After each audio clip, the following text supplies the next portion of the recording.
الشيطان الرجيم. بسم الله الرحمن الرحيم.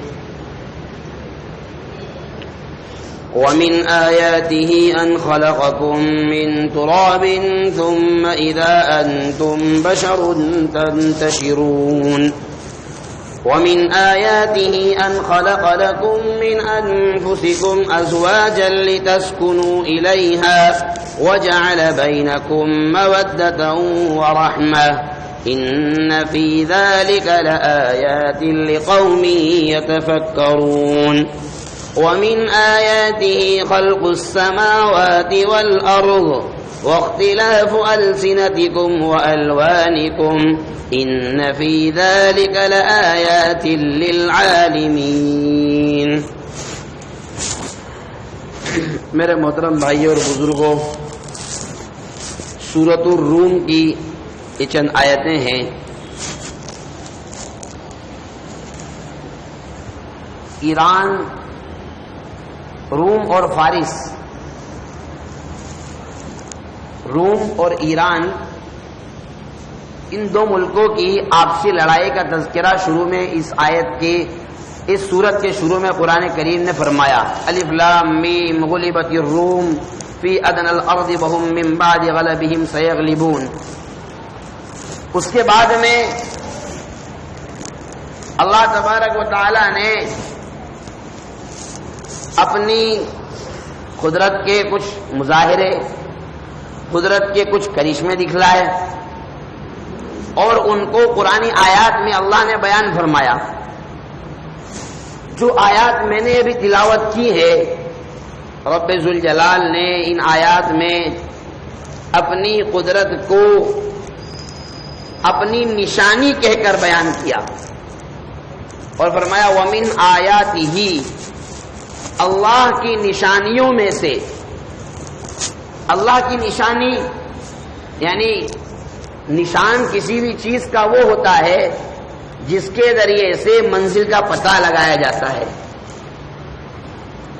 آپ نے دیکھا ہوگا جب آپ لوگ سفر کرتے ہیں تو روڈ پر نشان بنے ہوئے آتے ہیں، ایرو بنے ہوئے آتے ہیں. آپ کو یہاں سے بھوپال جانا ہے تو ظاہر سی بات ہے آپ دیواس جائیں گے. دیواس سے پہلے ایرو بنا ہوا آئے گا، اس میں رائٹ طرف لیفٹ طرف ٹرن لیں گے تو لکھا ہوگا بھوپال اور لیفٹ ٹرن لے لو. تو اس کے ذریعے سے آپ مدد حاصل کرتے ہیں. پھر آگے جاتے ہیں تو دو راستے میں نکلتے ہیں، ایک مکسی جاتا ہے ادھر اور ایک بھوپال جاتا ہے، تو پھر وہاں نشان آتا ہے تاکہ آپ غلط راستے پر نہ چلے جائیں. تو نشانی کسی بھی چیز کی منزل مقصود تک پہنچانے کے لیے ہوتی ہے. اللہ تبارک و تعالی نے اپنی جو نشانیاں اپنی کتاب میں بیان فرمائی وہ اس لیے کہ ان نشانیوں کے ذریعے سے آپ اللہ تک پہنچ سکو. ان نشانیوں کو بیان کرنا اللہ کے معرفت حاصل کرنے کے لیے ہے، اللہ کو پہچاننے کے لیے ہے. اس لیے اور یاد رکھیے اللہ تبارک و تعالی کا مقصد اپنی قدرت کو بتلا کر کوئی اپنی دادا گیری ظاہر نہیں کرنا ہے، کوئی اپنا پاور کا اظہار نہیں کرنا ہے. یا اللہ تبارک و تعالی نعوذ باللہ ثم نعوذ باللہ اپنی قوت اور اپنی دادا گیری ظاہر کرنا چاہتا ہے، ایسا نہیں ہے. اس لیے کہ وہ تو ہر حال میں ہر چیز کا مالک ہے، ہر چیز پر اس کا قبضہ ہے. وہ اگر کسی نشانی کو بیان نہ کرے، کسی چیز کو بیان نہ کرے تو وہ بھی ہر چیز پر قدرت اور ہر چیز پر قبضہ اور ہر چیز پر مالکانہ حق رب ذوالجلال ہی کا ہے. یہ ہمارا عقیدہ ہے. تو اللہ اپنی نشانیوں کا اظہار اپنے بندوں کو اپنی معرفت کرنے کے لیے اس لیے فرمایا وَمِنْ آیَاتِهِ أَنْ خَلَقَكُم مِّن تُرَابٍ. اللہ کی قدرت کی نشانی میں سے یہ بات کہ اللہ نے تم کو مٹی سے پیدا کیا. اس سے مراد حضرت آدم علیہ السلام کی تخلیق ہے. آدم علیہ السلام کو مٹی سے پیدا کیا. ثُمَّ إِذَا أَنْتُمْ بَشَرٌ، پھر بہت سارے بشر ہو گئے. تنتشرون، اور تم پھیل گئے. اسی لیے سورۃ النساء کی پہلی آیت یا ایھا الناس، اے لوگو، اتقوا ربکم، ڈرو اس پروردگار سے جو تمہارا پروردگار ہے. الذی خلقکم من نفس واحدہ، جس نے تم کو نفس واحد سے یعنی حضرت آدم علیہ السلام سے پیدا کیا. وَخَلَقَ مِنْهَا زَوْجَهَا، اور اس نفس واحدہ ہی سے ان کی زوجہ یعنی حضرت آدم علیہ السلام ہی سے حضرت ان کی زوجہ حضرت حوا رضی اللہ تعالی عنہا کو پیدا کیا. وبث منہما رجالا کثیرا ونساء، اور پھر ان دونوں سے بہت سارے مرد اور بہت ساری عورتیں پیدا ہوئی. تو نفس واحد تخلیق انسان کی ابتدا وہ کہیں سے ہے؟ من تراب، مٹی سے ہے. اس کے ذریعے سے اللہ تبارک و تعالی یہ بھی ظاہر کرنا چاہتا ہے کہ جس چیز کی کوئی وقعت نہ ہو، جس چیز کی کوئی حیثیت نہ ہو، انسان 4 چیزوں کا مجموعہ ہے. اس میں مٹی بھی ہے، اس میں پانی بھی ہے، اس میں آگ بھی ہے اور اس میں ہوا بھی ہے. یہ چاروں چیزوں کا مجموعہ ہے. اب ہم دیکھتے ہیں آگ پھر بھی تھوڑی بہت حرکت کرتی ہوئی نظر آتی ہے، پانی وہ بھی تھوڑا بہت حرکت کرتا ہوا نظر آتا ہے، اور ہوا وہ بھی حرکت کرتی ہوئی نظر آتی ہے. بھائی ہوا جب تیز چلتی ہے تو اس کی حرکات کا اظہار ہوتا ہے، کہیں درخت گرا دیا، کہیں کپڑے اڑا دیے، یہ ہوائی کا تو اثر ہے. لیکن مٹی یہ تو بظاہر ایک عاجز اور ذلیل چیز ہوتی ہے جو ہمیشہ زمین پر پڑی رہتی ہے، جو خود سے کبھی اٹھتی نہیں ہے. اللہ تبارک و تعالی اپنی قدرت کا یہ مظاہرہ کرانا چاہتا ہے کہ ہماری طاقت اور ہماری قدرت میں یہ بات کہ ہم جس چیز کو جیسا چاہیں ویسا پیدا کر سکتے ہیں، جیسا چاہے ویسا بنا سکتے ہیں. اور کمال کی بات تو یہ ہے کہ یہ چاروں طاقتیں دنیا کی بڑی طاقتیں کہلاتی ہے. زمین کی طاقت، آگ کی طاقت، ہوا کی طاقت اور پانی کی طاقت، یہ بڑی طاقتیں کہلاتی ہے. اسی لیے دیکھیے آگ کی طاقت کا اندازہ لگانا ہے تو جہنم کو آگ سے بنایا گیا. ہوا کی طاقت کا اندازہ لگانا ہے، پچھلی قوموں میں کئی عذاب ایسے آئے ہیں کہ جو کہ ہواؤں کے ذریعے سے ان کو ہلاک کیا گیا. قرآن کریم میں ہے کذبت عاد الحاقہ ملحاقہ وما ادراک ملحاقہ کذبت ثمود وعاد بالقاریہ فاما ثمود فاہلکوا بالطاغیہ واما عاد فاہلکوا بريح صرصر عاتیہ. واما عاد فاہلکوا بريح، قوم عاد کو کیسے ہلاک کیا گیا؟ بریح صرصر عاتیہ، ایک تیز تند آندھی کے ذریعے سے. وہ آندھی کیسی تھی؟ سخرها علیہم 7 لیال و8 ایام حسوما، وہ چل رہی تھی، وہ طوفان مسلسل ہوا کا چل رہا تھا 7 دن تک، 7 لیال 7 راتیں تک، و8 ایام اور 8 دن مسلسل چلتا رہا. تو ہواؤں کی طاقت کا بھی اللہ تبارک و تعالی نے مظاہرہ کرایا کہ ان کے ذریعے سے کئی قومیں ہلاک ہوئی. اور پانی حتی اذا جاء امرنا وفارت التنور قل نحمل فيها من كل زوجين 2 واهلك الا من سبق عليه القول ومن آمن وما آمن معه الا قليل. حضرت نوح علیہ السلام کی قوم پر جب عذاب کا وقت آیا تو تنور میں سے اللہ نے پانی نکالا، آسمان سے پانی برسا، زمین سے پانی برسا، یہاں تک کہ اقتربت الساعة وانشق القمر وإن يروا آية يعرضوا ويقولوا سحر مستمر وكذبوا واتبعوا أهواءهم وكل أمر مستقر ولقد جاءهم من الأنباء ما فيه مزدجر حكمة بالغة فما تغني النذر. یہ پوری قمر ہے، سورہ قمر ہے. اس میں آگے چل کر اللہ تبارک و تعالی نے قوم نوح کا تذکرہ کیا کہ جب پانی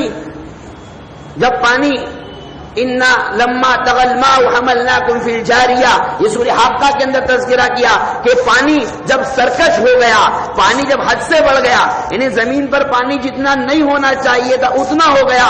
یہ مان کر چلیے ہم آج کے انداز سے اگر اس کا تصور کریں، آج کی بلڈنگوں کو دیکھ کر، آج کے محلوں کو دیکھ کر اگر تصور کریں تو سارے بلڈنگ ڈوب گئے، سارے شہر ڈوب گئے، سارا کے سارا ملک ڈوب گیا اور پوری کی پوری دنیا ایک پانی کا ایک سیلاب بن چکی تھی.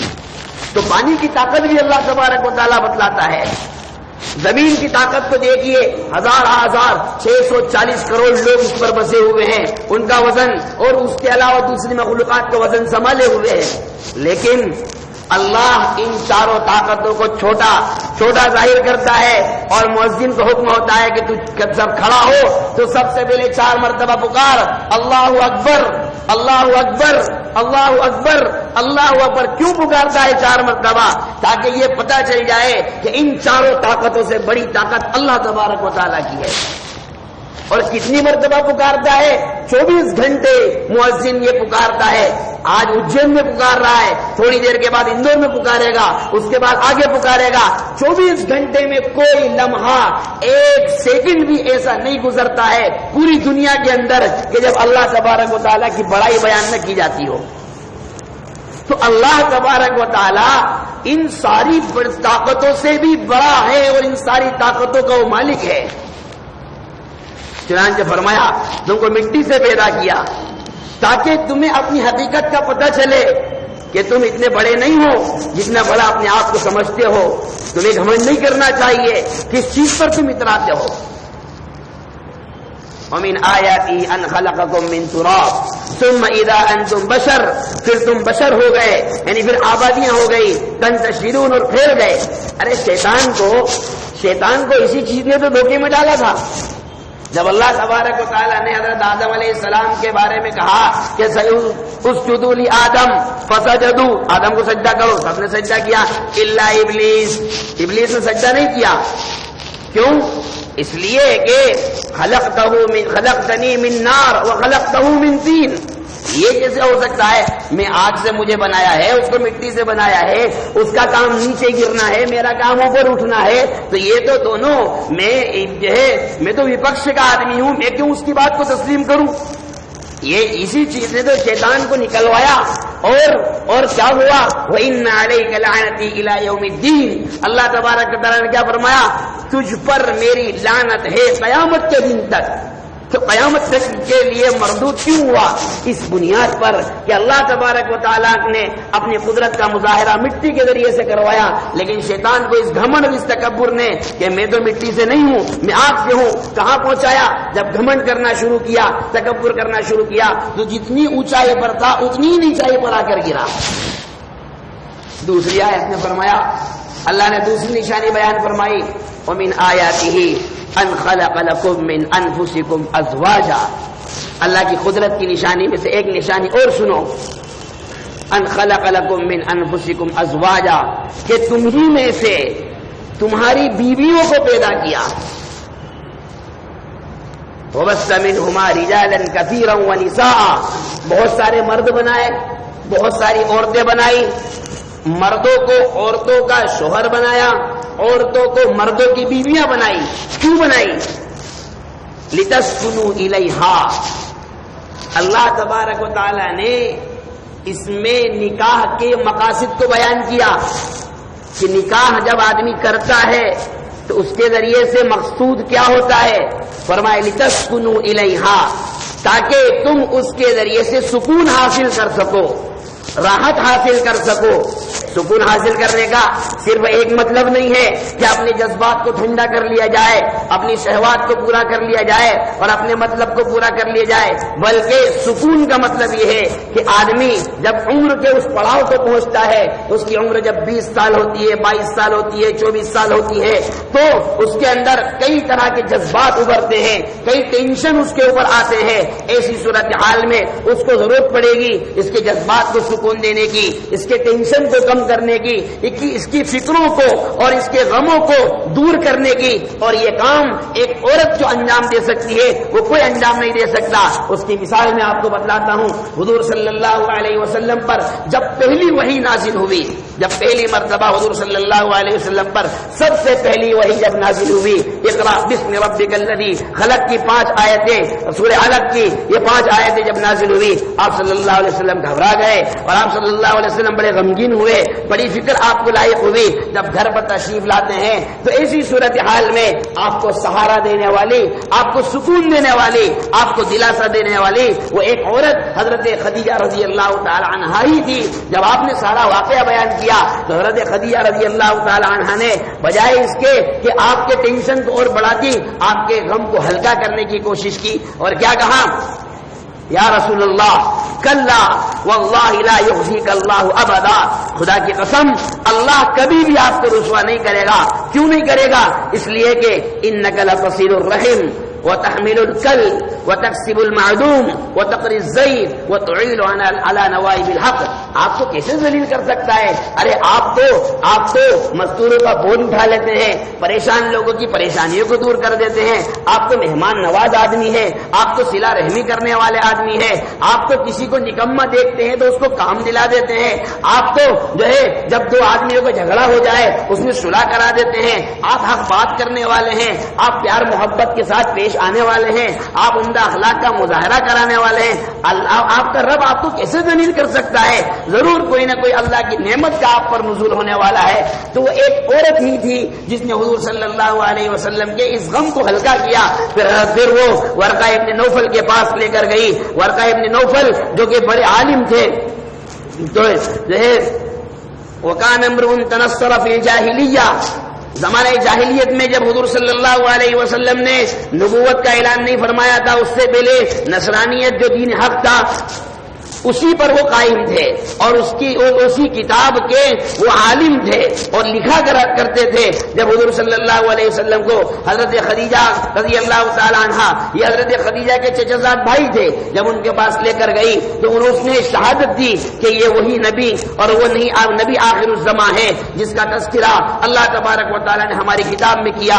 پرانی کتابوں میں ان کا تذکرہ کیا گیا, پرانے انبیاء نے ان کا تذکرہ کیا. تو اللہ تبارک و تعالی نے عورت کو آدمی کے سکون کے لیے بنایا, اور یہ اللہ کی قدرت کی نشانی ہے. کیا فرمایا؟ لِتَسْكُنُوا إِلَيْهَا وَجَعَلَ بَيْنَكُمْ مَوَدَّةً وَرَحْمَةً, اور تمہارے درمیان میں محبتیں پیدا فرمائی اور تم کو ایک دوسرے کے لیے رحمت بنایا. اس سے اندازہ لگایا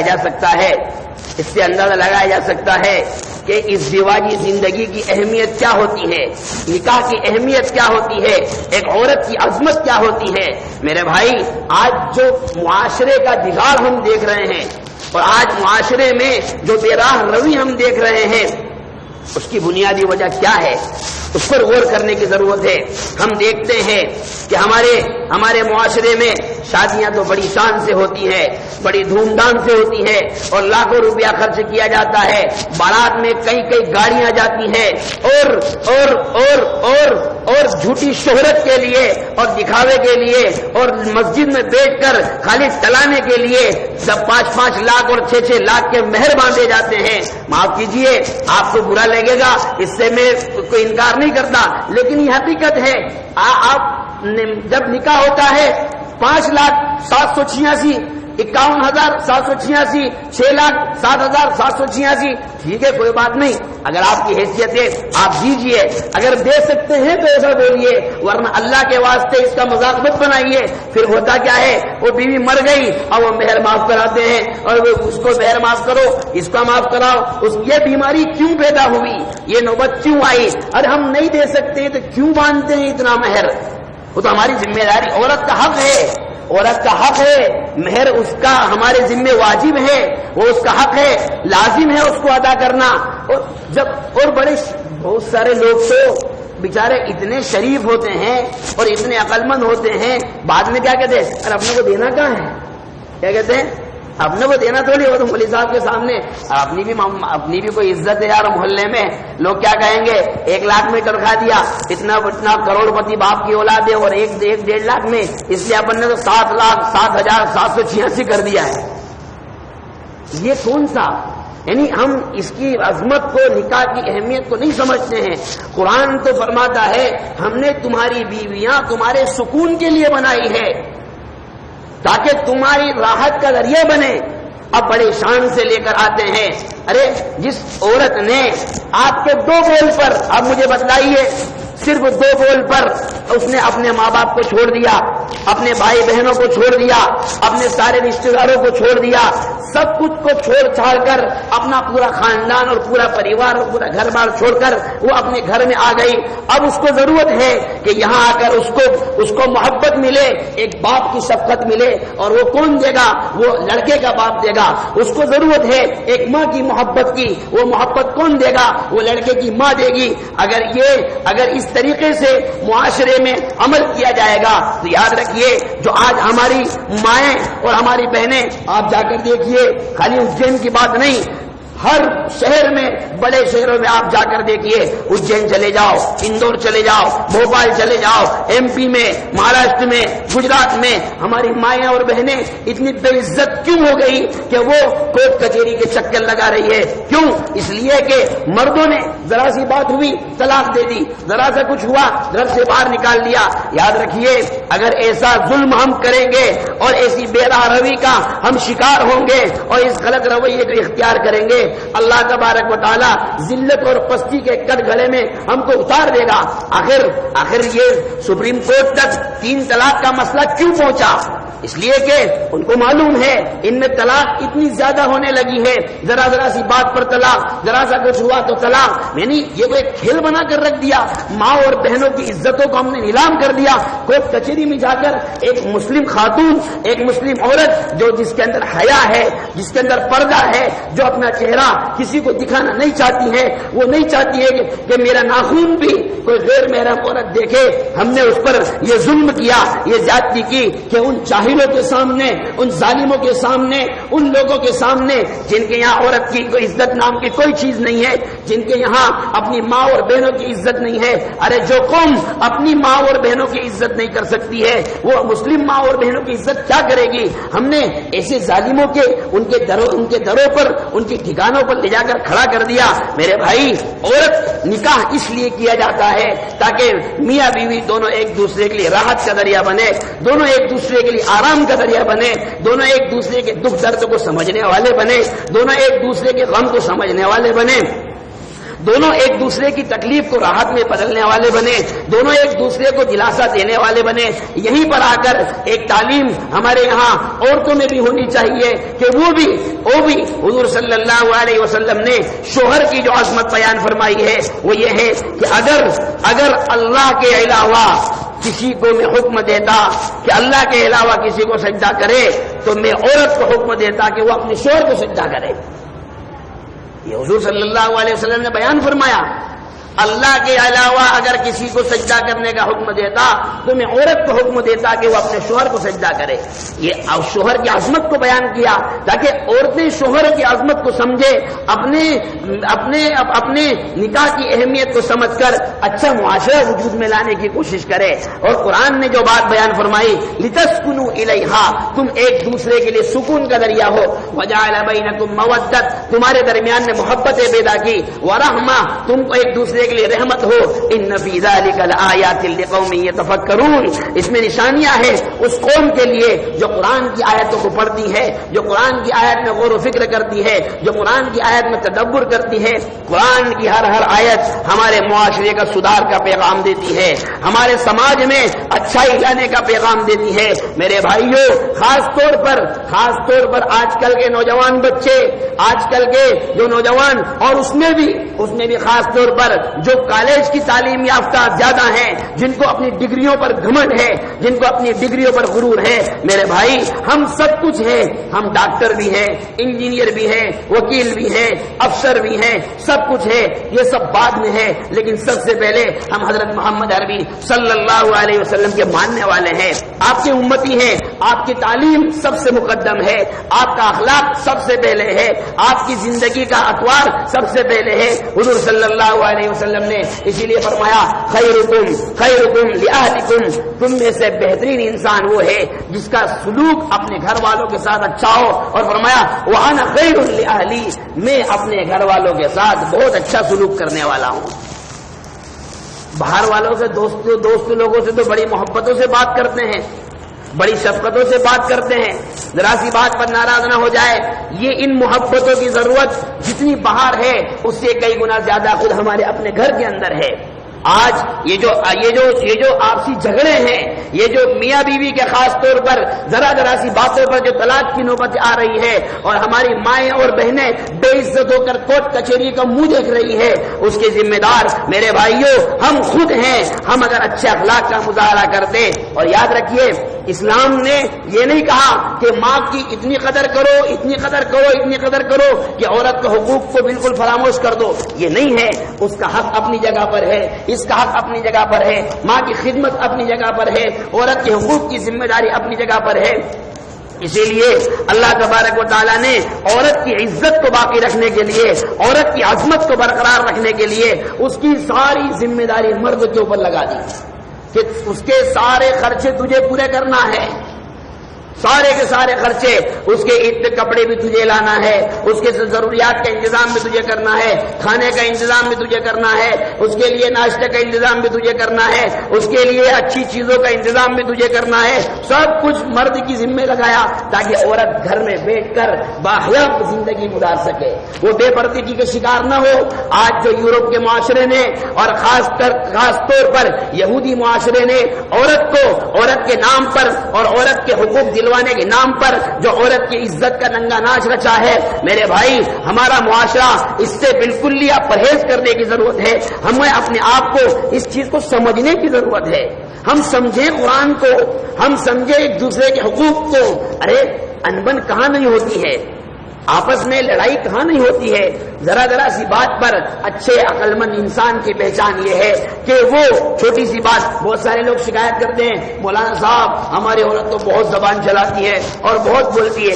کوئی بات نہیں بھائی، کوئی بات نہیں. اگر وہ واقعتاً زبان دراز ہے، ارے صبر کرے گا تو اللہ اسی پہ جنت دے دے گا کہ تجھے کیا سزا دینا دنیا میں بھگت کے آ چکا ہے تو. ایسے لوگوں کو تو اللہ ویسی جنت دے دے گا. اب اس کو کیا جہنم میں پہنچانا کہ دنیا میں اس نے برداشت کر لی ہے کہ اس کی سزا دنیا میں پوری ہو گئی. تو برداشت کرنے کے مادے اپنے اندر پیدا کرے، برداشت کرنے کی طاقت. اور قرآن نے جو مقصد قرآن نے بیان فرمایا ہے لتسکنوا الیہا، تم ایک دوسرے کے لیے راحت کا ذریعہ بنو، ایک دوسرے کے لیے آرام کا ذریعہ بنو. وہ معاشرہ جبھی وجود میں آ سکتا ہے جبکہ ہم اپنے گھروں میں تعلیمات نبوی کو زندہ کریں گے. اور حضور صلی اللہ علیہ وسلم نے جو بات ارشاد فرمائی وَأَنَا خَيْرٌ لِأَهْلِي، میں اپنے گھر والوں کے ساتھ بہت اچھا سلوک کرنے والا ہوں. اس حدیث کو سامنے رکھ کر جب اچھی زندگی گزارنے کی نیت سے اپنے آپ کو اچھی راہ پر چلانے کی کوشش کریں گے، انشاءاللہ یہ جتنے بھی جھگڑے چل رہے ہیں اور یہ جتنے بھی کورٹ کچہریاں ہو رہی ہیں اور یہ جتنے بھی غلط مدعے اٹھائے جا رہے ہیں، ان سب کا خاتمہ جبھی ہو سکتا ہے جبکہ ہم اپنے آپ کو استحکام کے ساتھ اور مضبوطی کے ساتھ قرآن تعلیمات سے وابستہ کریں. دعا فرمائیں اللہ تبارک و تعالی ہمارے معاشرے میں پھیلنے والی بے روی کو ختم فرمائے اور اللہ تبارک و تعالی ہم سب کو عزتوں سے نوازے اور اللہ ہم سب کو باحیا معاشرہ نصیب فرمائے. وما توفیقی الا باللہ.